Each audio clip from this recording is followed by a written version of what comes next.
दोस्तों मानसून शुरू हो गया है। हर जगह बारिश हो रही है। हमारे यहाँ भी 4-5 दिन से लगातार बारिश हो रही है। वैसे में दोस्तों अगर बारिश का पानी ज़्यादा पौधों को मिलने लगे, लगातार बारिश 4-5 दिन तक होते रहे तो पौधे को नुकसान भी मिलता है। वैसे तो बारिश का पानी जो होता है वो सभी प्लांट्स के लिए एक अमृत का काम करता है, लेकिन अगर ज़्यादा अमृत मिलता है तो भी सभी को नुकसान ही पहुंचता है। तो ज़्यादा अगर बारिश का पानी मिल रहा है तो सारे प्लांट्स की रूट्स जो है वो ख़राब होने लगती है, मिट्टी में फंगस लग जाता है और पत्तियाँ जो है वो गलना शुरू हो जाती है। दोस्तों ये जो करी पत्ता है, ये इसे मीठा नीम भी कहते हैं। ये एक मेडिसिनल प्लांट है जिसे आयुर्वेद में अमृत कहा गया है। आयुर्वेद में इसकी बहुत सारी जो पत्तियां होती है, ब्रांचेज होते हैं, डंटियां होती है, सभी का यूज किया जाता है। इसे दवाइयों के रूप में भी किया जाता है यूज। और साथ में दोस्तों ये हमारे खाने के स्वाद को भी बहुत ज़्यादा बढ़ाता है। अगर हम कोई भी रेसिपी में इसकी पत्तियों को तोड़ के डालते हैं तो हमारे खाने का टेस्ट दुगुना हो जाता है, बढ़ जाता है। तो इस तरह हर तरह से ये हमें फ़ायदा ही देता है। बहुत ही फ़ायदेमंद ये प्लांट है। तो इसलिए इसमें दोस्तों ना ही हम कोई केमिकल वाला फर्टिलाइज़र डालते हैं और ना ही कोई इंसेक्टिसाइड पेस्टिसाइड का यूज इसमें करते हैं। तो इसलिए इसे ऑर्गेनिक तरह से हमें घना करना है। तो बरसात के दिनों में इसे कैसे ज़्यादा से ज़्यादा पत्तियाँ इसमें निकाले, कैसे इसमें ज़्यादा इसको घना करें, ये सारी आज की वीडियो में मैं आप लोग के साथ शेयर करूंगी। तो वीडियो में बने रहिएगा और वीडियो पसंद आए तो लाइक शेयर जरूर कीजिएगा। नमस्कार दोस्तों, कैसे हो आप सब? आई होप आप सब बहुत अच्छे होंगे और अपने अपने कामों में मस्त और व्यस्त भी होंगे। जैसा कि मैंने कहा दोस्तों कि करी पत्ता यानी मीठा नीम एक मेडिसिनल प्लांट है और इसे हम खाने में भी बहुत ज़्यादा यूज करते हैं। अपने सारे रेसिपी में इसे यूज करते हैं तो हमारे खाने का टेस्ट बदल जाता है, बहुत ही टेस्टी बन जाता है। और साथ में ये दवाइयों के रूप में भी यूज किया जाता है। तो इसलिए दोस्तों इसकी पत्तियों का घना होना बहुत ज़रूरी है। खासकर बारिश के दिनों में ये जो प्लांट है बहुत ज़्यादा ख़राब होने लगता है, क्योंकि लगातार बारिश होने से इसके मिट्टी में ज़्यादा फंगस लगने लगता है। क्योंकि गमले में बहुत ज़्यादा पानी जमा रहता है तो इसकी मिट्टी में फंगस भी लगने लगता है और धीरे धीरे से ये रूट ख़राब होने लगता है और इससे प्रभावित होकर ये पत्तियाँ भी ख़राब होने लगता है। तो देख सकते हैं हमारे यहाँ 4-5 दिन से बारिश हो रही है और सारे पत्तियाँ कितने चमकीले और हेल्दी हैं। तो वैसे में दोस्तों सबसे पहला जो हमें इसमें काम करना है, बारिश के दिनों में अगर आप गमले में प्लांट लगा के रखे हैं तो जब भी 2-3 दिन तक लगातार बारिश हो रही है तो गमला ज़रूर चेक करें ताकि उसका पानी निकल रहा है या नहीं निकल रहा है। अगर गमले में पानी लगातार रुका हुआ है तो उसका ड्रेनेज सही करें ताकि वो नीचे से पानी निकल सके और मिट्टी हमेशा सूखती रहे। वैसे तो बारिश के दिनों में कभी कभी धूप निकल आता है तो धूप में रखना भी बहुत ज़रूरी है ताकि मिट्टी सूखती रहे। तो ये काम बहुत ज़रूरी है कि गमले की पानी ज़रूर निकाल दिए, उसका ड्रेनेज सही किया करें। और साथ में दोस्तों ये जो प्लांट है विंटर में डॉर्मेंसी में चला जाता है, सारी पत्तियां रिमूव कर देता है और जैसे ही फरवरी मार्च आता है तो इसमें नए नए से ब्रांचेज निकलने लगते हैं। तो उस समय बहुत ज़्यादा हम प्रूनिंग करते हैं और प्रूनिंग करके इस प्लांट्स को घना बना लेते हैं।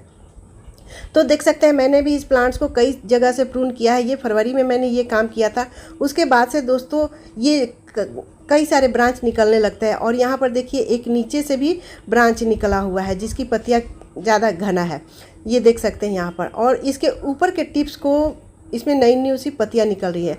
तो घना बनाने के लिए दोस्तों आप इसकी बरसात में भी प्रूनिंग कर सकते हैं। अगर पत्तियाँ ख़राब हो रही है तो उसकी प्रूनिंग हल्की फुल्की प्रूनिंग ज़रूर कर दिया करें। जब वहाँ से प्रून करते हैं, कोई भी ब्रांच को कट करते हैं तो वहाँ से 2 ब्रांच निकलते हैं। तो इस तरह से दोस्तों आप इसको अभी भी प्रून कर सकते हैं ताकि अभी ज़्यादा से ज़्यादा इसमें पत्तियां निकाल सकेगा, क्योंकि मानसून का मौसम चल रहा है और मानसून के मौसम में कोई भी प्लांट बहुत ज़्यादा एक्टिव होता है।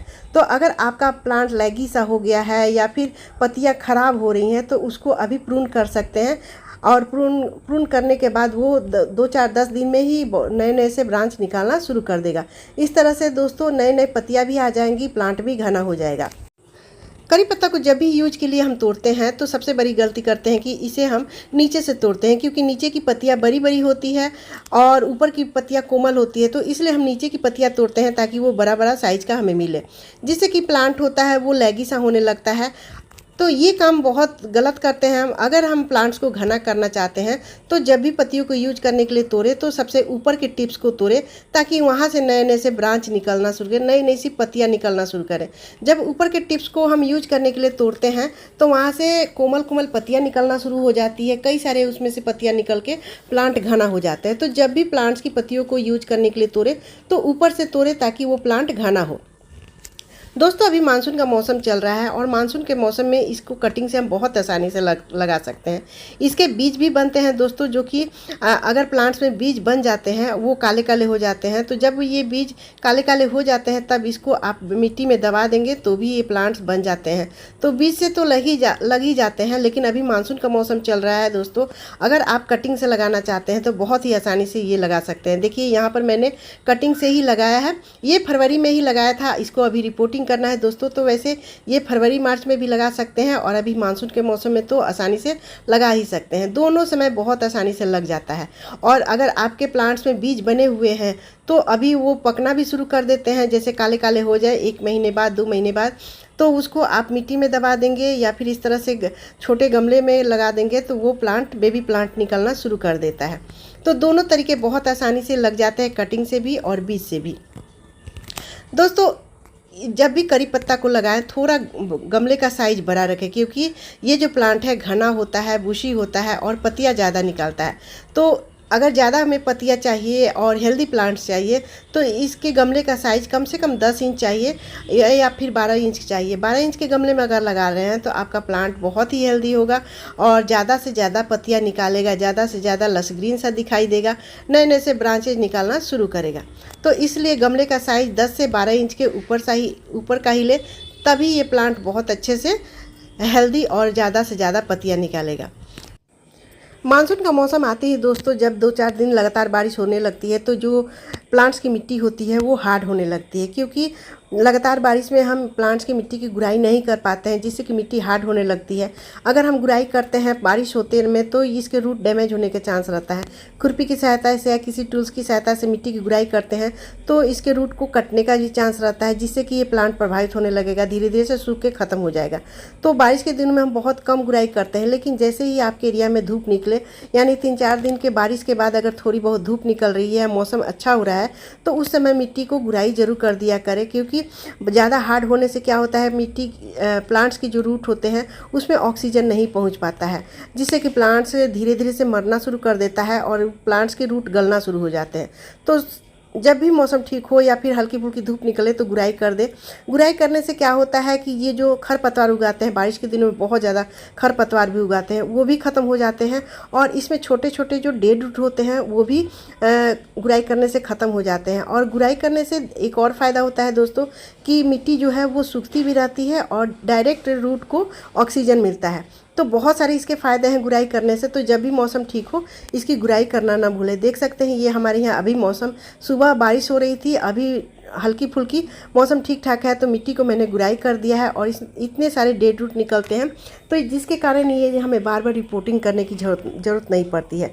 तो मिट्टी बहुत ही हल्की हो गई है दोस्तों। और ज़्यादा बारिश होने से जितने भी हम फर्टिलाइज़र डालते हैं वो ख़त्म हो जाते हैं, तो फर्टिलाइज़र भी बहुत ज़रूरी है। तो अभी फर्टिलाइज़र डालने का समय है दोस्तों। देख सकते हैं ये मैंने गुड़ाई कर दिया है, छोटे छोटे डेड रूट भी ख़त्म हो गया है। तो अब इसमें कौन सा फर्टिलाइज़र डालें ताकि ये जो प्लांट है दोस्तों ये ऑर्गेनिक प्लांट है, यानी इसे हम खाने में भी यूज करते हैं, दवाइयों में यूज करते हैं, मेडिसिन में यूज करते हैं, तो हर तरह से ये ऑर्गेनिक है। तो ऑर्गेनिक फर्टिलाइज़र ही इसे यूज करना चाहिए। कोई भी केमिकल वाला फर्टिलाइज़र इसमें न डालें, ना ही पेस्टिसाइड इसमें यूज करें। तो इसके लिए दोस्तों यहाँ पर देखिए मैं ऑर्गेनिक फर्टिलाइज़र यूज कर रही हूँ। ये 3 तरह का मिक्स फर्टिलाइज़र है। उसके बाद में लिक्विड फर्टिलाइज़र भी मैं आप लोग के साथ शेयर करूँगी।